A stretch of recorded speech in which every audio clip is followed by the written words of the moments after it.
खुदा, हम आज के वचन के लिए आपके आभारी हैं। ये सब बढ़िया लोग जो शुक्रवार की रात यहाँ आए हैं और आपकी प्रतीक्षा कर रहे हैं ताकि आप उन्हें छुएं। मेरी प्रार्थना है परमेश्वर की आप उन्हें छुएं और एक भी व्यक्ति यहाँ से वैसे नहीं जाए जैसे आया है। भटके हुओं को प्रोत्साहन, चंगाई, मुक्ति और स्वास्थ्य दें यीशु के नाम में, आमीन। आपने कुछ समय पहले तक एक महिला की गवाही सुनी कि चाहे वो गिरजे में बड़ी हुई और गिरजे जाने से चूकती नहीं थी।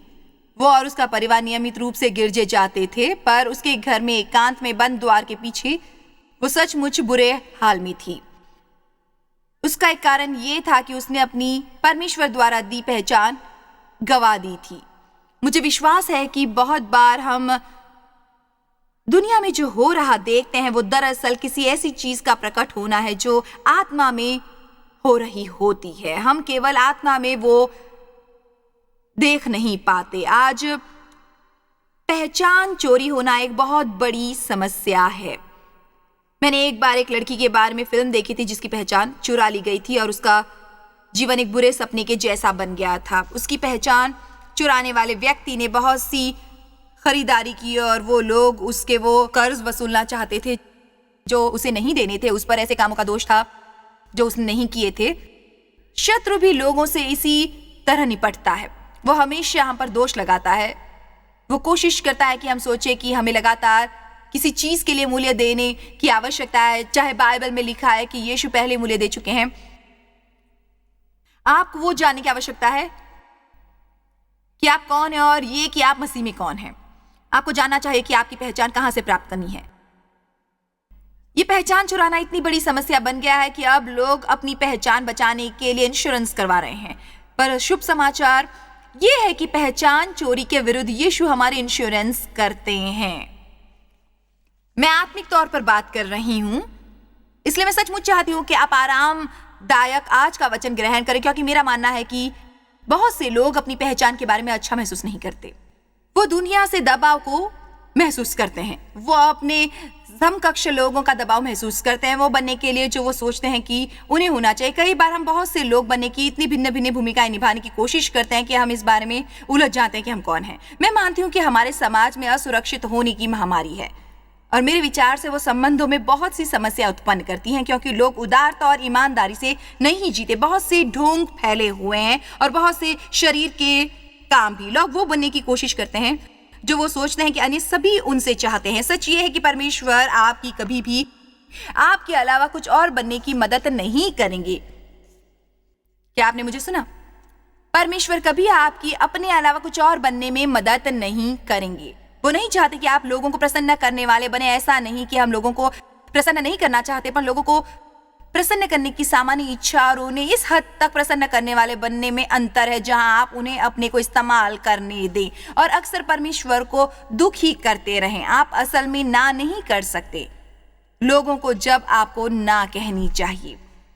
यदि आप ये नहीं जानते कि आप मसीह में कौन हैं, बहुत से लोग गिरजे जाते हैं और सभी नियम और रिवाज पूरे करने की पूरी कोशिश करते हैं, पर उन्हें असल में वो पसंद नहीं होता जो वो होते हैं।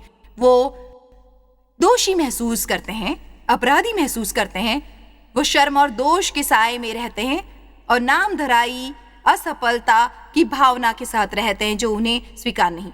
इस दुनिया में मैं आपको बताना चाहती हूँ कि जब आप गिरजे जाते हैं और आपको 10 और नियम और 3 नए सिद्धांत पूरे करने के लिए दिए जाते हैं, वो आपको उन समस्याओं से मुक्ति नहीं दिलाते। आपको मसीह को और उनके दोबारा जी उठने की शक्ति को जानना है और ये कि आप उनमें कौन है। आपको उनमें अपनी पहचान का समर्थन करना सीखना है। यदि कोई मनुष्य मसीह में है, वो एक नई सृष्टि है, एक बिल्कुल नई सृष्टि जिसके अंदर गहराई है, एक बिल्कुल नया स्वभाव है। पुरानी बातें बीत गई हैं और सभी चीजें नई हो गई हैं। यहोशू 5 में जब यहोशू जाकर लोगों की अगुवाई करने और यरीहो नगर को वश में करने वाला था, परमेश्वर ने पहले उसे कहा, तुम्हारी नाम धराई जो मिस्रियों में हुई है उसे मैंने आज दूर की है। नाम धराई होती है शर्म, दोष और असफल होने की आम भावना। जब आपको संसार में कुछ वर्ष हो गए होते हैं, सभी की वो नाम धराई हुई होती है, पर यीशु उस नाम धराई को आपसे दूर लुढ़काने के लिए आए ताकि आप एक नई सृष्टि की तरह रह सकें। हम केवल उसके बारे में गीत नहीं गाना चाहते, हम उसे जीना चाहते हैं, उसका आनंद उठाना चाहते हैं, हम उसे अपनी जीवन की सच्चाई बनाना चाहते हैं। क्या कोई यहाँ पर आमीन कहेगा? या यहाँ कोई ऐसा है जिससे अपनी पहचान के बारे में बेहतर महसूस करने की जरूरत है? आमीन। कोई हर समय दोषी, अपराधी और हर समय किसी और के साथ अपनी तुलना और मुकाबला करने की इच्छा से थक गया। मैं बता सकती हूँ कि मुझे उसके साथ बहुत समस्या होती थी और मैं उससे मुक्त हो गई हूँ। शैतान सबसे अधिक उस व्यक्ति से नफरत करता है जो जानता है कि वो मसीह में कौन है। उसे आत्मविश्वास वाले व्यक्ति से घृणा होती है। शैतान ऐसे व्यक्ति से डरता है जो आत्मविश्वासी होता है, और आप मसीह यीशु में आत्मविश्वासी हो सकते हैं। इफिसियों 1, आज हम बहुत से वचन पढ़ने वाले हैं और मैं चाहती हूं कि आप उन पर सचमुच ध्यान दें। इफिसियों 1, 3 और 4 से आरंभ करते हैं। हमारे प्रभु यीशु मसीह के परमेश्वर और पिता का धन्यवाद, महिमा, प्रशंसा और वाहवाही हो कि उसने हमें मसीह में सब प्रकार की आशीष दी है। आप सब कहिए मसीह में। आपने ध्यान दिया है कि ये नहीं कहा है कि वो शायद हमें आशीष देंगे, वो हमें आशीष दे सकते हैं, वो शायद हमें आशीष देंगे। जिसने हमें मसीह में आशीष दी है, देखिए यीशु का हमारे लिए कुछ और करना जरूरी नहीं है, हमें केवल उस पर विश्वास करना है जो वो पहले ही कर चुके हैं, और ये कि वो इस वक्त हमारा है। चाहे इस समय वो हमारे जीवन में प्रकट ना हो, हमें विश्वास करना है कि वो इस वक्त हमारा है, आत्मिक रूप से वो हमारा है और हम उसे देखेंगे यदि हम उस पर निरंतर विश्वास करेंगे और परमेश्वर के वचन से सहमत होंगे। परमेश्वर की आपके लिए एक अच्छी योजना है, केवल दूसरों के लिए नहीं, परमेश्वर की आपके और आपके बच्चों के लिए एक अच्छी योजना है। परमेश्वर चाहते हैं कि आप फले फूले, वो चाहते हैं कि आप अच्छा अनुभव करें, वो चाहते हैं कि आप रचनात्मक बने। बाइबल के अनुसार आप सर हैं, पूछ नहीं, ऊपर है नीचे नहीं, कि आप कर्ज देते हैं और आपको कभी मांगना नहीं पड़ता। पर क्या आप जानते हैं, आपको इस पर विश्वास करना होगा, आपको परमेश्वर के वचन से सहमत होना सीखना होगा। आमोस 3:3 के अनुसार यदि दो मनुष्य परस्पर सहमत ना हो तो क्या वे एक संग चल सकते हैं? आपको सीखना है कैसे परमेश्वर के वचन से सहमत होना है और उस पर विश्वास करना है जो वचन में आपके बारे में लिखा है, अपनी भावनाओं पर नहीं, उस पर नहीं जो दूसरों ने आपके बारे में कहा है, उस पर नहीं जो आप या फिर दुनिया सोचती है। हमें परमेश्वर के वचन को ऊंचा करना सीखना है अन्य सभी चीजों से। इसलिए यदि बाइबल में लिखा है कि मुझे हर प्रकार की आशीष दी गई है, तब मैं भी कहूंगी मुझे हर प्रकार की आशीष दी गई है। आप सब ये दो शब्द सुनेंगे, मसीह में, उनमें। आज रात यहाँ कई बार हम मसीह में कैसे हो सकते हैं, बहुत आसान है। जिस पल आप यीशु मसीह को सचमुच अपना मुक्तिदाता कबूल करेंगे, जैसे ही आप उन पर विश्वास करेंगे, जैसे ही विश्वास करेंगे कि वे आपके पापों के लिए मरे, उन्होंने वो कर्ज चुकाया जो आपको देना था, कि आपको क्षमा मिल चुकी है, कि आपको धोकर स्वच्छ किया गया है और वे आपके लिए स्थान बना रहे हैं स्वर्ग में अनंत काल के लिए। जिस पल आप ये विश्वास करते हैं, बाइबल के अनुसार आप उनमें होते हैं और वो आप में होते हैं, आप परमेश्वर का घर बनते हैं। न जाने हमें और कितनी बार ये सुनना होगा, तब जाकर हम इसके बारे में सचमुच उत्साहित होंगे। आप परमेश्वर का मंदिर हैं, उनका घर हैं, वो आप में रहते हैं और वे आपको कुछ भी करने लायक बनाते हैं जो आपको इस दुनिया में करना होता है। मैं मसीह के द्वारा सभी कुछ कर सकता हूं जो मुझे शक्ति देते हैं, शक्ति देते हैं। आमीन। उसने हमें मसीह में स्वर्गीय स्थानों में सब प्रकार की आशीष दी है। वचन 4 ऐसा कहता है, जैसा उसने अपने प्रेम में हमें चुन लिया, उसने हमें, वाह, मुझे खुशी है कि स्वयं ही परमेश्वर के गले नहीं पड़ी, जैसे कि उसके पास कोई और चुनाव नहीं था। परमेश्वर उद्देश्य पूर्वक आपके पीछे आए, कमाल है। और क्या आप जानते हैं, उन्हें आपके व्यवहार से हैरानी नहीं होती। परमेश्वर आपके बारे में सब जानते हैं। वो हर काम जो आप कभी करने वाले हैं, हर मूर्खता की बात जो आप कभी करने वाले हैं, हर गलती जो आप कभी करेंगे, और आपको भले काम करने का मौका मिलने से पहले उन्होंने वो भले काम देख लिए थे। यिर्मयाह को सेवकाई के लिए बुलाते वक्त उन्होंने उसे क्या कहा था? मैंने तुझे कोख में बनाया और तुझे तेरी माँ की कोख में बनाने से पहले मैं तुझे जानता था और अपने चुने हुए उपकरण के रूप में तुझे मंजूर किया। तो ये सब अलौकिक बातें हैं। परमेश्वर चुनते हैं और इस्तेमाल करते हैं, और वो ऐसा इसलिए नहीं करते कि हम उस योग्य होते हैं, बल्कि इसलिए कि वो प्रेम करने वालों और दयालु हैं और वो महसूस करते हैं कि किसी न किसी तरह अपनी योजना में वो हमारे साथ कुछ कर सकते हैं और हमें कुछ बना सकते हैं। क्या कोई इसके बारे में उत्साहित होगा?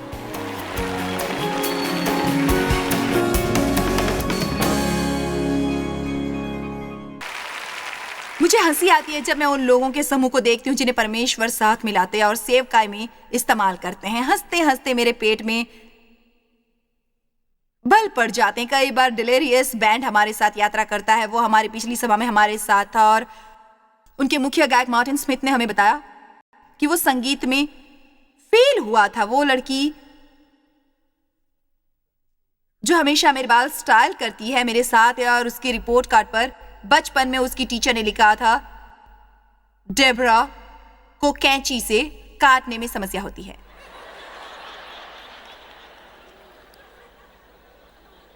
मैं भी अंग्रेजी में फेल होने से बाल बाल बची थी। मुझे नाम क्रिया समझ नहीं आते थे, मुझे उनमें कोई रुचि नहीं थी, मैं केवल बोलना चाहती थी।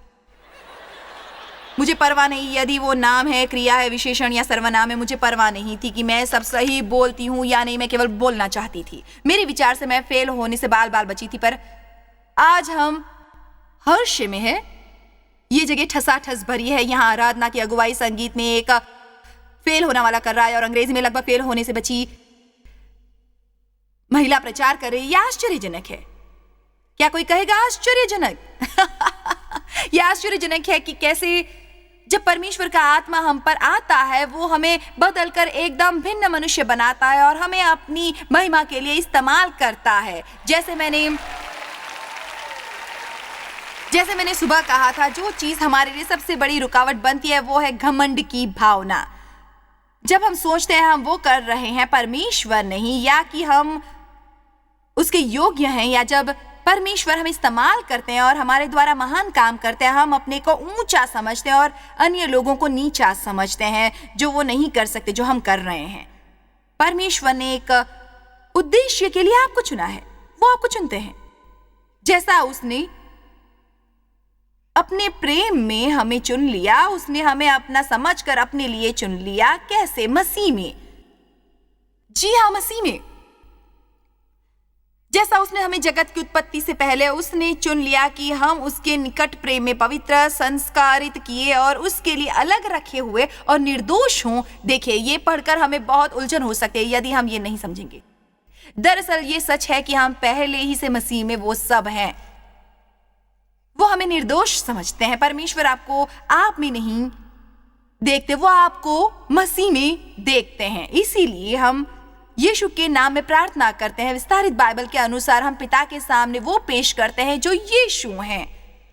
जब आप प्रार्थना करने जाते हैं, आप परमेश्वर के सामने वो सब प्रस्तुत नहीं करते जो आप हैं। आज जब मैंने आपके लिए प्रार्थना की, तब प्रार्थना के लिए उठने से पहले मैंने उसके बारे में सोचा। मैं प्रार्थना नहीं करना चाहूंगी यदि मुझे विश्वास नहीं होगा कि परमेश्वर मेरी प्रार्थना सुनेंगे। सो मैंने कहा, परमेश्वर, मुझे विश्वास है कि जब हम प्रार्थना करेंगे तो आप उन्हें पूरा करेंगे। मुझे विश्वास है कि जब हम विश्वास की सादी प्रार्थना करेंगे तो लोग स्वस्थ होंगे, उनका बचाव होगा, और मुझे विश्वास है कि लोगों को अपनी धनराशि में उपलब्धि मिलेगी। बल्कि मुझे यीशु के नाम में आत्मविश्वास भी है कि जब मैं ये नाम पेश करती हूँ तब धरती, स्वर्ग और पाताल में हर घुटनों को झुकना होता है। हम सबसे महत्वपूर्ण नहीं हैं। वो महत्वपूर्ण नहीं जो हम कर सकते हैं, किया है या करेंगे, बल्कि वो मसीह में होना और ये जानना कि उसका क्या मतलब है। मेरे विचार से हमें इसके बारे में थोड़े अधिक ज्ञान की आवश्यकता है कि मसीह में होने का क्या मतलब है। सब यहां पर जान सकते हैं, समझ रहे हैं? ये समझ लें कि वो आपको उनमें निर्दोष समझते हैं, नाम धराई से मुक्त, संस्कारित, पवित्र, अब सचमुच एक अद्भुत मनुष्य हैं। आप जानते हैं ना, मसीह में आपको सचमुच अपने बारे में उत्साहित होना चाहिए। वचन 7, इफिसियों 1:7, हम वो उसमें उसके लहू के द्वारा छुटकारा, बचाव और मुक्ति अर्थात अपराधों की क्षमा हमारी कमजोरियों और अतिक्रमण के लिए। हे परमेश्वर, आपने मुझे सुना नहीं है, उसमें से हमें छुटकारा है, हमें शत्रु से दोबारा मोल ले लिया है। हम परमेश्वर के और शैतान को हमसे कुछ सरोकार नहीं है। जब वो आपको बताने लगे कि आप क्या नहीं हैं, आप कहें कि धन्यवाद। ये मुझे और उत्साहित करता है परमेश्वर के बारे में और इस बारे में कि वो मुझे वैसे कबूल करें, प्रेम करते हैं जैसा मैं हूं। हम के उसके लहू के द्वारा छुटकारा, बचाव और मुक्ति अर्थात अपराधों की क्षमा हमारी कमजोरियों और अतिक्रमण के लिए, इसलिए नहीं कि हम उसके योग्य हैं, बल्कि उसके उस अनुग्रह के धन के अनुसार मिला है। धन के अनुसार मिला है। वचन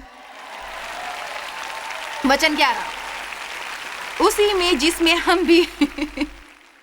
हम भी उसी की मनसा से, जो अपनी इच्छा के मत के अनुसार सब कुछ करता है, पहले से ठहराए जाकर मिरास बने। आप यीशु मसीह के सांझे अधिकारी है। मैं आपको कुछ वचन दिखाऊंगी जिनमें साफ लिखा है कि यीशु ने पिता से जो कुछ भी प्राप्त किया है, उन्होंने पवित्र आत्मा को आपके जीवन में काम करने भेजा है, ताकि वो लगातार एक एक करके वो चीजें तुम तक पहुंचा सके। यीशु मसीह ने अपनी मृत्यु और बलिदान से जो भी कमाया था, परमेश्वर ने उन्हें जो दिया था, आपने मसीह में वो विरासत पाई है।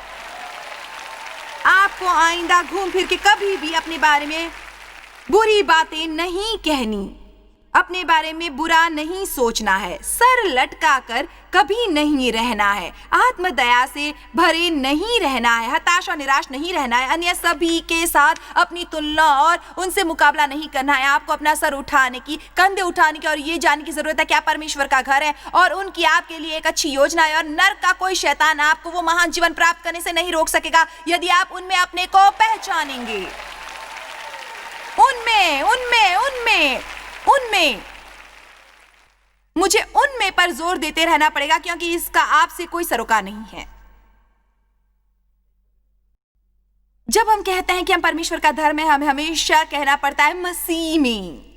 मेरा मतलब हमारा अपने आप में बुरा, जैसे कि उस महिला ने कहा था यहाँ टेनेसी में, हम कहते हैं मैं सचमुच समस्याओं का पुलिंदा हूं, पर क्या आप जानते हैं हम हर जगह ये कहते हैं। मेरा मतलब यदि मैं टिम्बकटू जाऊं तो वहां भी लोग कहेंगे। सच यह है कि उनके बगैर हम कुछ नहीं है। यीशु ने कहा मुझसे अलग होकर तुम कुछ नहीं कर सकते, हमारा कोई मूल्य, कोई कीमत नहीं है और हम चाहे कितने भी भले काम करें, वो हमें स्वर्ग में स्थान नहीं दिलाएंगे। हम कमा नहीं सकते, हम योग्य नहीं होते, हम इतने अच्छे नहीं हो सकते कि परमेश्वर की पवित्रता की मांगों पर खरे उतर सकें, पर हम मसीह में हो सकते हैं, हर चीज में पूरी तरह उन पर निर्भर होकर। आप सब जानते हैं मसीह में मुझे विश्वास है कि आज यहाँ लोग हैं जिन्हें कभी इस बारे में ज्ञान नहीं मिला है और इसके अलावा टीवी द्वारा बहुत से लोग देख रहे हैं जो कि बहुत दुखी हैं, इन्हें शांति नहीं है, उन्हें आनंद नहीं है। वो सोचते हैं कि उन्होंने परमेश्वर को आजमाया है, पर उन्होंने असल में परमेश्वर को नहीं, कोई भिन्न धर्म को आजमाया है जिसने उन्हें निराश किया है। इसीलिए मरे ताकि आपको उनके द्वारा परमेश्वर के साथ एक संबंध बने। संबंध सबसे महत्वपूर्ण है। आमीन। परमेश्वर को आपसे प्रेम है और वो चंगा करने वाला मरहम है आपके जीव के लिए। आपके जीवन की हर कमजोरी को वो चंगा करता है कि परमेश्वर आपसे प्रेम करते हैं और वो हमेशा करते रहेंगे। वो आपको बिना शर्तों के प्रेम करते हैं। आप उसके योग्य नहीं हो सकते और आप ऐसा कुछ नहीं कर सकते जिससे वो आपको प्रेम करना बंद करे। अफसोस कि बहुत से लोग ये स्वीकार नहीं करते, इसलिए उनका इससे कुछ लाभ नहीं होता, क्योंकि सच्चाई यह है कि यदि आप उस पर विश्वास नहीं करेंगे जो आप सुनेंगे, तब चाहे वो सच है, चाहे उसका मूल्य देकर खरीदा जा चुका है, वो आपके लिए सत्य नहीं होगा। वो सत्य है पर आप उसका अनुभव नहीं करेंगे क्योंकि आप उस पर विश्वास नहीं करते। परमेश्वर से हमें जो भी मिलता है विश्वास द्वारा मिलता है, उस पर विश्वास करके जो बाइबल में लिखा हुआ है। बाइबल के अनुसार इस संसार के सदृश्य न बनो, परंतु तुम्हारी बुद्धि के नए हो जाने से तुम्हारा चाल चलन भी बदलता जाए।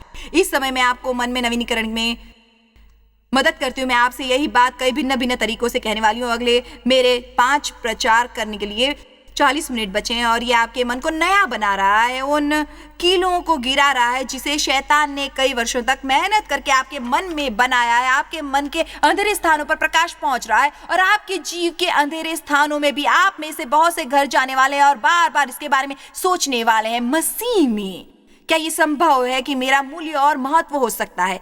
क्या ये संभव है कि परमेश्वर मुझे सचमुच प्रेम करते हैं और वैसे स्वीकार करते हैं जैसे मैं हूं? तब परमेश्वर के गुणगान करने के अलावा कुछ नहीं बचता।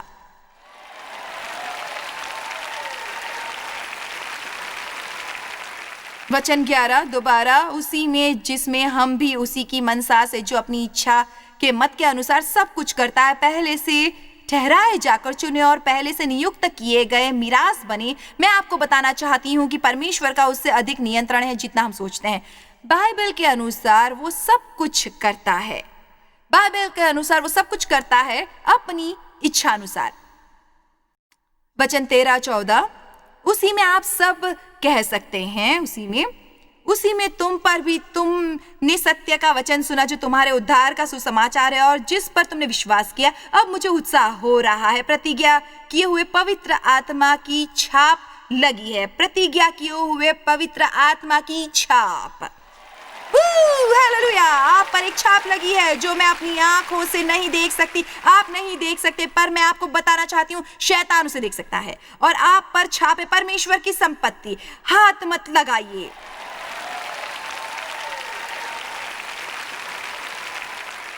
पवित्र आत्मा की छाप लगने का मतलब है सुरक्षित होना। दुनिया की गंदगी हम तक नहीं पहुंच सकती क्योंकि मोक्ष के अंतिम दिन के लिए हम पर पवित्र आत्मा की छाप लगाई गई है। ठीक है, वचन 14 इससे भी बेहतर है। मुझे ये प्यारा है। परमेश्वर का आत्मा हमारे मिरास का बयाना है। ये सब कुछ एक गारंटी के साथ मिलता है, एक बयानी के साथ मिलता है। यह आश्वासन है। यदि हमें कुछ काम न करता हुआ अनुभव हो, मैं कहती हूँ एक शैतान मेरे पास गारंटी है, रुक जा, पवित्र आत्मा से, कि वो मेरे जीवन में इस पर काम कर रहे हैं। क्योंकि आप जानते हैं शैतान कहेगा तुम ऐसा व्यवहार नहीं कर रहे जैसा तुम्हारा बचा हुआ हो। मुझे तो ऐसा नहीं लगता कि परमेश्वर तुम्हारी जरूरतें पूरी करेंगे। अपनी आर्थिक हालत देखो और मुझे चंगा इत्यादि के बारे में ना कहो। तुम जानते हो तुम्हें कैसा अनुभव होता है। मुझे इस अनुग्रह के बारे में मत बताओ, तुम्हारे पास कुछ अच्छा नहीं होगा। यदि परमेश्वर तुमसे इतना प्रेम करता है फिर तुम्हारा जीवन इतने बुरे हाल में क्यों है? ऐसे समय पर तुम्हें बाइबल निकालकर कहना चाहिए, देखो मुझे गारंटी दी गई है। यहाँ पर इफिसियों 1:13 में मुझ पर पवित्र आत्मा की छाप लगी है। वचन 14, पवित्र आत्मा ने मुझे न्याय की गारंटी दी है। उन्होंने मेरे बचाव की गारंटी दी है। मैं उसे अभी देख नहीं सकता। मैं उसे अभी देख नहीं सकता। इसका यह मतलब नहीं कि वो शीघ्र मिलने वाली नहीं है। फल मिलने का दिन आ रहा है। आमीन।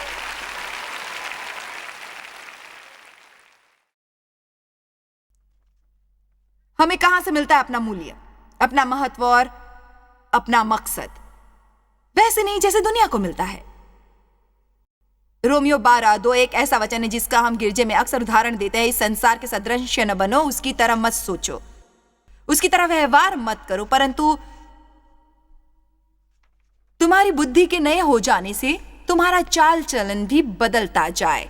संसार अपना महत्व और मूल्य प्राप्त करता है पदंतियों से, धन दौलत से, उपाधि, पढ़ाई के स्तर से, अपने नाम के पीछे छोटे छोटे शब्द लिख के जिससे पता चले कि आपके पास कितनी डिग्रियां हैं। मैं सचमुच शिक्षा के विरुद्ध नहीं हूं, मेरे विचार से यह बढ़िया होती है। यदि हमें कोई उपाधि दी जाए, सही कारणों से वो सम्मान होता है। डिग्रियां होना बुरी बात नहीं है, उसका मतलब यह होता है कि आपने बहुत मेहनत की है, पर ध्यान दीजिए वो आपको किसी और से बेहतर नहीं बनाती। और ऐसे बहुत से लोग हैं जिन्हें किसी न किसी कारणवश शिक्षा ग्रहण करने का मौका नहीं मिला। उनके पास पैसे नहीं थे, उनका सही पालन पोषण नहीं हुआ, या शायद वो बहुत काबिल नहीं थे, और वो ठीक है। आमीन। क्योंकि परमेश्वर संसार के निर्बलों और मूर्खों को चुनते हैं जानबूझकर, बुद्धिमानों को उलझाने के लिए। और कई बार कुछ लोग इतने होशियार होते हैं कि परमेश्वर उन्हें इस्तेमाल नहीं कर सकते, क्योंकि वो केवल एक नन्हे बच्चे की तरह बनकर विश्वास नहीं कर सकते। आमीन। मैं व्यक्तिगत रूप से पदवियों को बहुत महत्व नहीं देती। हैरानी होती है जब हम सिखाने जाते हैं, लोग जानना चाहते हैं कि हम कैसे पुकारे जाना, कैसे अपनी पहचान करवाए जाना चाहते हैं। रेवरेंड, बिशप, सिस्टर, ये क्या कुछ है। मैं कहती हूं मैं जॉयस। परमेश्वर का वचन हमें इफिसियों 1:4 में सिखाता है कि परमेश्वर ने हमें अपने लिए अपना समझकर चुना है। यह सचमुच बहुत आश्चर्यजनक और आराम दिलाने वाला है। इसके बारे में सोचिए, आप विशेष हैं और परमेश्वर की आपके लिए एक विशेष योजना है। मसीह में होने से बढ़िया पहचान कोई नहीं होती। मैं मानती हूँ कि बहुत से लोग की पहचान चुरा ली गई है। वो सचमुच नहीं जानते कि आज वो कौन है। शायद उन्हें अन्य लोगों से अपनी तुलना और मुकाबला करने की समस्या होती है। मसीह में अपने को जानना बहुत बढ़िया होता है। इससे बढ़िया कुछ नहीं होता। बहुत बहुत धन्यवाद। मैं चाहती हूँ कि आपका मसीह में बढ़िया दिन गुजरे। प्रभु की स्तुति।